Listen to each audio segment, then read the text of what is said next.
5+ entrepreneurs. Student exchange program, internship abroad. KL, deemed to be university. Vijayawada తూర్పు నియోజకవర్గంలో 9వ division ప్రచార కార్యక్రమంలో దేవినేని అవినాష్ గారు ఎమ్మెల్యే అభ్యర్థి వైఎస్ఆర్సీపీ పార్టీ. అట్లా ఇక్కడ నాయకులు మన వల్లూరు ఈశ్వర్ ప్రసాద్, అట్లా గద్దె కళ్యాణ్, అట్లాగే సుబ్బరాజు గారు, ఇతర ముఖ్య నాయకులు అందరూ మా కార్యకర్తలు అందరూ కూడా పాల్గొన్నారు. ఈ డివిజన్లో ఎప్పటి నుంచో దీర్ఘకాలిక సమస్యలు ఉన్నటువంటి పరిస్థితుల్లో విజయవాడ ఈస్ట్ నియోజకవర్గానికి వైఎస్ఆర్సీపీ ఇన్ఛార్జిగా అవినాష్ గారు చేపట్టిన తర్వాత ఇన్ఛార్జిగా అనేక సమస్యలు ఇక్కడ పరిష్కారం చేయడం జరిగింది. ముఖ్యంగా ఇక్కడ చూస్తే మనం ఈ స్క్రూ బ్రిడ్జ్ కింద ఉన్నాం. ఎప్పుడో పాతకాలం నాటి స్క్రూ బ్రిడ్జ్ ఇది. ఈ టోటల్గా కూడా పటమటలంకకి అట్లాగే విజయవాడకి మధ్యలో ఇది పెద్ద డిస్కనెక్ట్ లాగా ఉండేది ఎప్పుడు కూడా. అటువంటిది ఎప్పుడు కూడా మళ్ళీ మెయిన్ రోడ్ మీదకి వెళ్ళి బెంచ్ సర్కిల్ మీదుగా ఇటు తిరిగి రావాల్సినటువంటి పరిస్థితుల్లో పకీర్గూడెం కానీ, అటుపక్క పకీర్గూడెం, ఇటుపక్క పటమటలంక, బెంచ్ సర్కిల్, ఈ ప్రాంతం అంతా కూడా చాలా విజయవాడ సిటీలోనే ఒక చాలా ముఖ్యమైన ప్రముఖమైన ప్రాంతం ఇదంతా కూడా మీ అందరికీ తెలుసు. అటువంటి ప్రాంతంలో ఈ ఒక చిన్న కార్యక్రమాలు, చిన్న పనులు చేస్తే పెద్ద ఇంపాక్ట్ క్రియేట్ అవుతుంది అనడంలో ఇది ఒక ఉదాహరణ. ఈ డివిజన్లో ఎప్పటి నుంచో దాదాపు 60-70 ఏళ్ళ నుంచి ఇబ్బంది పడుతున్న పరిస్థితిలో ఇవాళ ఈ చిన్న కార్యక్రమం ఇక్కడ ఈ స్క్రూ బ్రిడ్జ్ కింద నుంచి ఇక్కడ కొన్ని ఇబ్బందులు తొలగించి, అట్లాగే ఇక్కడ రోడ్డు వేసి మరి ఈ ప్రాంత వాసులందరికీ కూడా ఇటు నుంచి పటమటలంక నుంచి అటు పకీర్గూడెం వెళ్ళడానికి ఈజీ యాక్సెస్, బెంచ్ సర్కిల్ వెళ్ళడానికి కానీ, పకీర్గూడెం వెళ్ళడానికి కానీ, ఆ పైన సిటీలోకి వెళ్ళడానికి కానీ చాలా ఈజీ యాక్సెస్ చేసినటువంటి అవినాష్ గారిని, అట్లాగే ఆ బృందం అందరినీ కూడా ఇక్కడ 9వ డివిజన్ వైఎస్ఆర్సీపీ నాయకుల్ని, కార్యకర్తలు అందరూ కూడా నేను అభినందిస్తూ ఉన్నా. దాదాపు ఈ రోజుల్లో కరోనా తర్వాత చాలా ఇబ్బంది పడుతున్నట్టు కాలంలో జగన్మోహన్ రెడ్డి గారు అనేక సంక్షేమ పథకాలు చేశారు. అట్లాగే ఇప్పుడు మేము పేదవాళ్ళ ఇళ్ళందరికీ కూడా వెళ్తుంటే జగన్మోహన్ రెడ్డి గారు మాకు దేవుడు, చాలా మమ్మల్ని అన్ని రకాలుగా ఆదుకుంటున్నాడు. ఆయన మా పిల్లల చదువులు కానీ, మా వైద్యం కానీ, మా సుఖం కోసం, మా సంతోషం కోసం ఆయన పాటుపడుతున్నారు. తప్పకుండా జగన్ గారిని గెలిపించుకుంటామని చెప్పి అందరూ చెప్తున్నారు. అట్లాగే ఈ ప్రాంతంలో విజయవాడ ఈస్ట్లో అవినాష్ వచ్చిన దగ్గర నుంచి కూడా మాకు ఒక అండగా నిలిచాడు. అందుబాటులో ఉంటూ మాకు ఏ సమస్య అయినా వెంటనే పరీక్షిస్తున్నాడు అని చెప్పి డివిజన్ వాసులందరూ కూడా చాలా సంతోషంగా ఉన్నారు. అవినాష్ని ఇక్కడ గెలిపించుకోవడానికి అందరూ కూడా కృతనిశ్చయంతో ఉన్నారు. ముఖ్యంగా ఇప్పుడు పటమటలంక మెయిన్ రోడ్డు ఏదైతే ఉందో అది ఎప్పటి నుంచో కూడా మరి చాలా ఇబ్బందికరమైన పరిస్థితుల్లో ఉన్నాయి. ఆ రోడ్డు రిపేర్ చేయలేకపోవడం వల్ల ఇబ్బంది పడుతున్నప్పుడు ₹1 కోటి నిధులతో ఆ రోడ్డుని బాగు చేయించిన క్రెడిట్ మరి అవినాష్ గారిది. అట్లాగే కొత్త రోడ్డు వేశారు. అట్లాగే ఈ ప్రాంతంలో ఇప్పుడు ఈ ప్రాంతం మొత్తానికి డిస్కనెక్ట్ అయినటువంటి పరిస్థితిలో ఇవాళ పకీర్గూడెంకి ఈ కింద నుంచి అండర్ పాస్ లాగా వేసి మరి దీన్ని చేసినటువంటి పరిస్థితి. అట్లాగే దాదాపు 7 నుంచి 10 కోట్ల రూపాయలు ఈ డివిజన్కి అభివృద్ధి కార్యక్రమాలు చేశారు. సంక్షేమం కాకుండా, జగన్మోహన్ రెడ్డి గారు ఇచ్చిన సంక్షేమం కాకుండా, అట్లాగే ఇంకా పర్సనల్గా అవినాష్ చేస్తున్నటువంటి కార్యక్రమాలు కాకుండా 10 కోట్ల రూపాయలు అభివృద్ధి కార్యక్రమాలు చేశారు. కాబట్టి అందరూ కూడా అవినాష్ని గెలిపించుకోవడానికి, అట్లాగే జగన్మోహన్ రెడ్డి గారి ప్రభుత్వాన్ని మళ్ళీ తీసుకురావడంలో చాలా సంకల్పంతో ఉన్నారు అందరూ కూడా. Thank you. టీడీపీ నేతలు 60% పైన పనులు వాళ్ళే పూర్తి చేసిన తర్వాత నేదురుమల్లి జనార్దన్ రెడ్డి గారు అక్కడ హైటెక్ సిటీలో శంకుస్థాపన చేశారు, ఒక ఐటీ సిటీకి. ఆ పరిణామాల్లో ఎన్టీ రామారావు గారు అధికారంలోకి వచ్చారు 94లో. దాన్ని వెన్నుపోటు పొడిచి చంద్రబాబు నాయుడు ఆయన దగ్గర నుంచి అధికారం లాక్కున్నాడు. తర్వాత ఘనతంతా తందని నేనే సైబరాబాద్ కట్టాను, నేనే హైదరాబాద్ కట్టాను, అసలు నా అంత గొప్పోడు లేడని చెప్తూ ఉంటాడు. అటువంటి చంద్రబాబు నాయుడు శిష్యులు వీళ్ళంతా, వీళ్ళకి గ్లోబల్స్ ప్రచారం తప్ప వేరే ఏం లేదు. అందుకే త్వరలోనే వీళ్ళందరికీ కూడా ప్రజలు మళ్ళీ మరొకసారి బుద్ధి చెప్పబోతూ ఉన్నారు. 19లోనే వీళ్ళందరికీ బుద్ధి చెప్పారు. మళ్ళీ ఇంకొకసారి ప్రజలు రాబోయే ఎలక్షన్లో జగన్మోహన్ రెడ్డి గారిని భారీ మెజార్టీతో గెలిపించి, ఇక్కడ అవినాష్ని నన్ను గెలిపించి మళ్ళీ వీళ్ళందరికీ బుద్ధి చెప్తారు. మేము మాటలు చెప్పేవాళ్ళం కాదు, పనులు చేసి చూపించేవాళ్ళం ఎక్కడన్నా కానీ. సో అరిసె కుక్కలు అరుస్తూ ఉంటాయి, వాళ్ళ పనే అరవడం, మా మీద పడి అరుస్తూనే ఉంటారు. ప్రజలకి ఎవరేంటో తెలుసు, ప్రజలు ఎవరు పని చేస్తున్నారు, ఎవరు వాళ్ళకి అండగా నిలబడుతున్నారు, ఎవరు సంక్షేమిస్తున్నారు అనేది ప్రజలందరికీ కూడా తెలుసు. ఈ ప్రాంతమే కాదు, ఈ రాష్ట్రం అందరికీ తెలుసు. కాబట్టి అరిసే కుక్కలకి మురిగే కుక్కలకి వాళ్ళకి సమాధానం చెప్పాల్సిన అవసరం మాకు లేదు.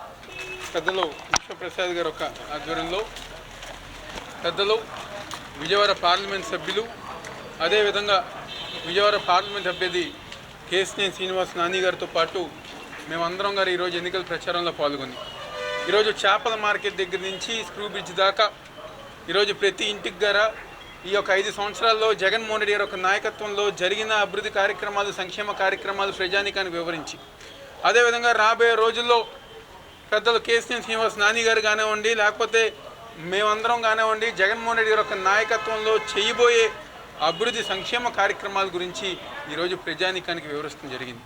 ప్రతి ఇంటి ముందు గార పెద్దవాళ్ళు అవనివ్వండి, మహిళలు అవనివ్వండి, ప్రతి ఒక్కరి గారు బయటకు వచ్చి మేము జగన్మోహన్ రెడ్డి గారికి ఫ్యాన్ గుర్తుకే ఓటేస్తాము, ఈ 5 సంవత్సరాల్లో గతంలో ఎన్నడూ లేని విధంగా గత ప్రభుత్వాల్లో గత ముఖ్యమంత్రిగా పనిచేసిన చంద్రబాబు నాయుడు కానివ్వండి, తెలుగుదేశం పార్టీ కానివ్వండి, ఏ ప్రభుత్వం చేయని అభివృద్ధి సంక్షేమ కార్యక్రమాలు ఈరోజు మా ప్రాంతంలో కేవలం జగన్మోహన్ రెడ్డి గారి ఒక నాయకత్వంలో జరిగినాయి అని చెప్పి ఈరోజు ఎంతో సంతోషం చెప్పుకుంటున్నాం.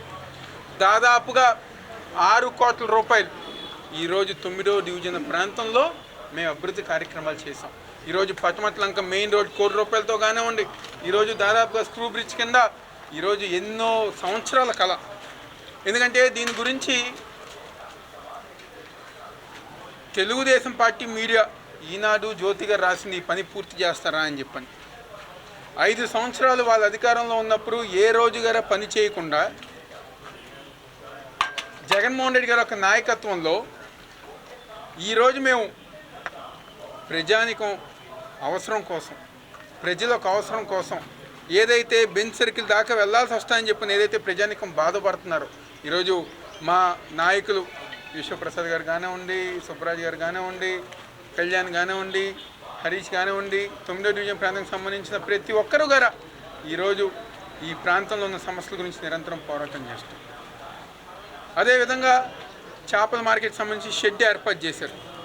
ఇదివరకు ఆ ప్రాంతంలో ఏదైనా చేపలు అమ్ముకోవాలన్నా లేకపోతే ఏదైనా వ్యాపారం చేసుకోవాలన్నా వాళ్ళకి సౌకర్యం లేకపోతే ఈరోజు పెద్దల విశ్వప్రసాద్ గారి యొక్క నాయకత్వం ఈరోజు అక్కడ షెడ్ ఏర్పాటు చేయడం జరిగింది.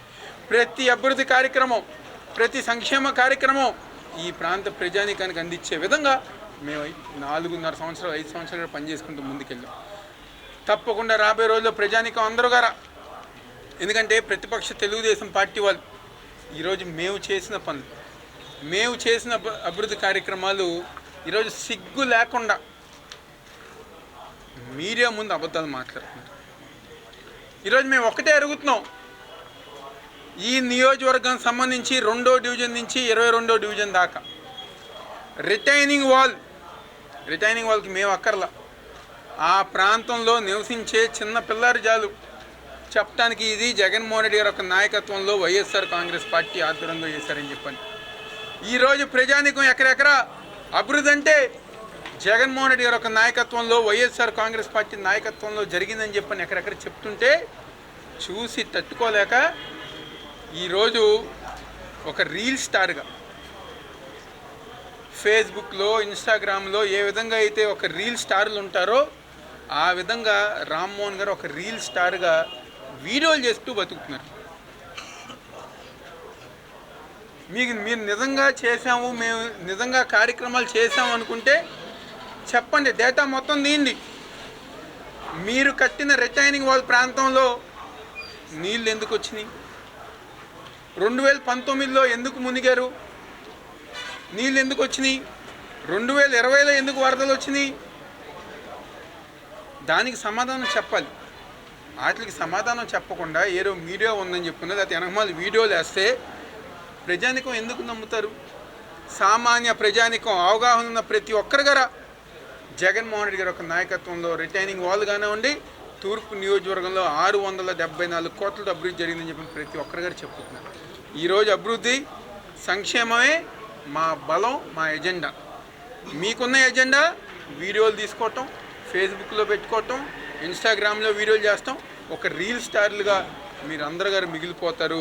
ఈరోజు వాళ్ళు ఓడిపోతున్నారని చెప్పిన ఒక భయంతో, ఈ ఎన్నికల్లో తెలుగుదేశం పార్టీ ఓడిపోతానని చెప్పిన ఒక కోపంతో ఈరోజు వ్యక్తిగత దోషంలో దిగజారిపోయి 70 ఏళ్ళు అయింది కదా ఈరోజు గౌరవం కోల్పోయి దిగజారిపోయి ఈరోజు ప్రభుత్వాన్ని లేకపోతే మమ్మల్ని వ్యక్తిగతంగా జగన్మోహన్ రెడ్డి గారిని విమర్శించే స్థాయికి వాళ్ళు దిగిపోయారు.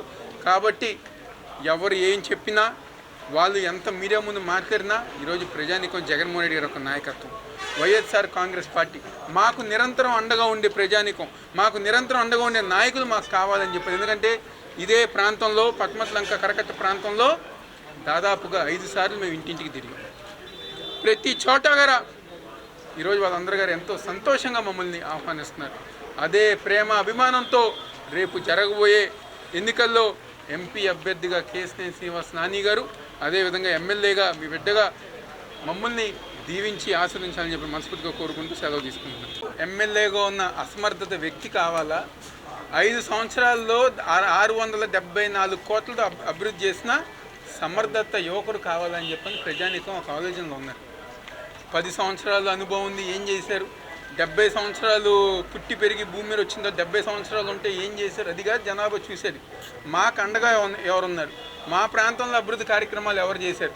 మాకు సంక్షేమ పథకాలు ఎవరు అందించారనేదే ఈరోజు ప్రజానీకం చూస్తున్నారు. ఈరోజు వాళ్ళకి 70 సంవత్సరాలు ఉన్నా 10 సంవత్సరాలు మేము ఓటేసి గెలిపించి మాకు ఒక చేతగాని ఎమ్మెల్యేగా గద్దె రామ్మోహన్ ఉన్నారు, మాకు వద్దు అని చెప్పని గద్దె రామ్మోహన్ ఒక చేతగాని ఎమ్మెల్యేగా ఉన్నారు. ఈరోజు మాకు చెప్పిన ప్రతి కార్యక్రమం అడగకుండానే చేసేవాళ్ళు ఎవరైతే మాటలతో కాదు చేతలతో పనిచేసే వైఎస్ఆర్ కాంగ్రెస్ పార్టీ నాయకులే మాకు అండగా ఉన్నారు అని చెప్పి సందర్భంగా ప్రజానీకం చెప్తున్నారు. ఆ విధంగానే ఉండటంగా జరుగుతుంది. మరిన్ని వీడియోస్ కోసం ఛానల్ ని సబ్స్క్రైబ్ చేయండి, లేటెస్ట్ అప్డేట్స్ కోసం వాట్సాప్ ఛానల్ ని ఫాలో చేయండి అండ్ లింక్ డిస్క్రిప్షన్ లో ఉంది.